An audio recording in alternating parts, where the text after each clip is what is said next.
Cette semaine dans les actualités du monde chrétien, 40 méga-églises en 10 ans. Le plan ambitieux d'un pasteur pour transformer l'Inde. Est-ce l'église à la croissance la plus rapide au monde? Les chiffres vous choqueront. Bonjour à tous. Bienvenue à l'édition de cette semaine des actualités du monde chrétien. Je suis Laurent Kinsilla. Comment la vision d'un pasteur a transformé 25 fidèles en 300 000? Le Temple du Calvaire est la plus grande église de l'Inde, avec plus de 300 000 membres. Maintenant, sa mission est de construire 40 méga-églises supplémentaires dans les 10 prochaines années. Le pasteur Satish Kumar croit qu'il est temps d'atteindre les perdus de l'Inde avec l'Évangile. Regardez ça. La plupart des routes à Hyderabad le dimanche mènent au Temple du Calvaire. Il est un peu plus de 4 heures du matin et les rues adjacentes autour de l'église sont déjà embouteillées, alors que les bénévoles de l'église gèrent la circulation, les navettes, les rickshaws et les motos pour transporter des milliers de personnes. Tous essayant d'arriver ici environ 2 heures avant le premier des 5 services du Calvaire qui commencent à 6 heures. Au lever du soleil, les fidèles ont pris place. Le sanctuaire principal peut accueillir 18 000 personnes, soutenu par la salle adjacente de Bethléem, avec 15 000 places et une troisième structure pouvant accueillir plus de 3 000 personnes. Des centaines d'autres regardent sur des écrans de télévision dispersés sur le vaste campus du Calvaire. Le pasteur Satish Kumar prêche les 5 services, le dernier se terminant à 20 heures.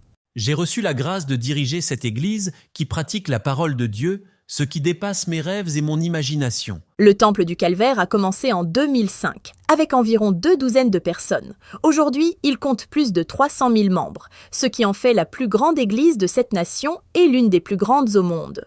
Ils ont 11 églises satellites avec des projets d'expansion nationale.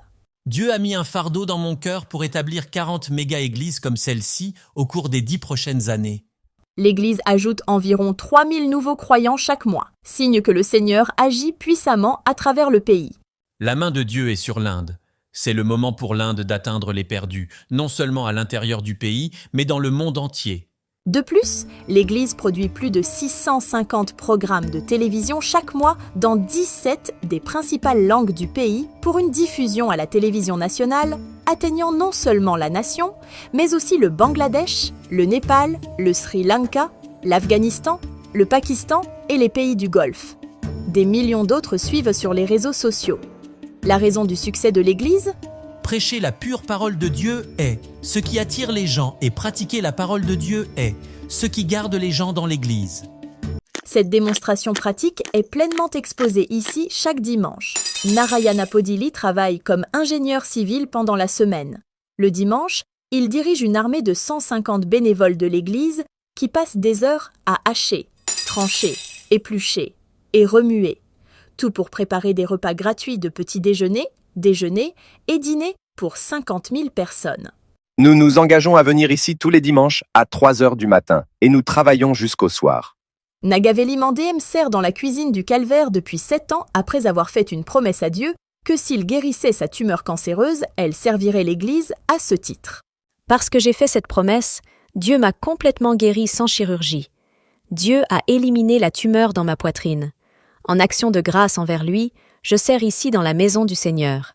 Elle et les bénévoles nourrissent plus de 200 000 personnes chaque mois. En Inde, nous disons que le service à l'humanité est un service à Dieu. C'est donc ce que nous essayons de pratiquer. Nous essayons de montrer l'amour de Dieu en action de toutes les manières possibles. Le Calvaire dispose également d'un hôpital sur le campus où les membres reçoivent gratuitement un traitement médical le dimanche et des médicaments à prix réduit. La majorité des gens qui viennent ici sont pauvres et ne peuvent pas se permettre le traitement. Les membres ont également accès aux installations de l'Église pour célébrer des mariages. Et lorsqu'un membre de l'Église décède, le Calvaire prend en charge tous les arrangements funéraires, l'enterrement et les repas, encore une fois, le tout gratuitement. Le pasteur Kumar envoie même un gâteau d'anniversaire à chacun des 350 000 membres. En 2007, le Temple du Calvaire a créé un système de cartes d'accès, le premier du genre, pour assurer le suivi des membres et de leurs familles. J'ai des milliers de personnes. Comment puis-je savoir qui ne s'est pas présenté le dimanche ? Alors que je priais, Dieu m'a mis la carte d'accès à l'esprit. Chaque membre doit obligatoirement passer sa carte lorsqu'il assiste à l'un des 5 services du dimanche. Si nous ne nous présentons pas à l'église, nous recevons un appel. Ils me demanderont pourquoi je ne suis pas venu à l'église. Et après avoir découvert la raison, ils prieront pour moi. Je suis heureux quand je reçois cet appel. Le fait qu'ils se soucient de nous est vraiment spécial. Et grâce à cela, nous viendrons sûrement au prochain service. Témoigne un membre. Le pasteur Kumar dit que la prière a toujours fait partie intégrante de leur succès. Depuis 2005, l'Église organise 40 jours de prière et de jeûne, attirant des dizaines de milliers de jeunes participants dans des stades à travers le pays. Pendant ces 40 jours de prière de jeûne, j'enseigne de la Genèse à l'Apocalypse. J'essaie d'expliquer chaque livre. Des centaines et des milliers de jeunes lisent la Bible.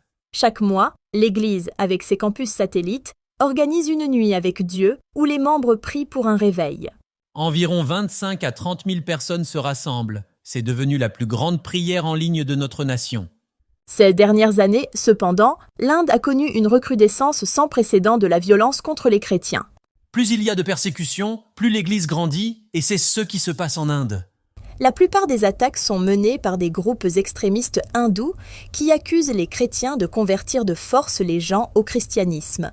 Le pasteur Kumar, lui-même un hindou converti au christianisme, dit que la résistance produit de la puissance. C'est ma passion, mon fardeau, qu'avant de mourir, je veux voir chaque Indien entendre l'Évangile et connaître le Sauveur.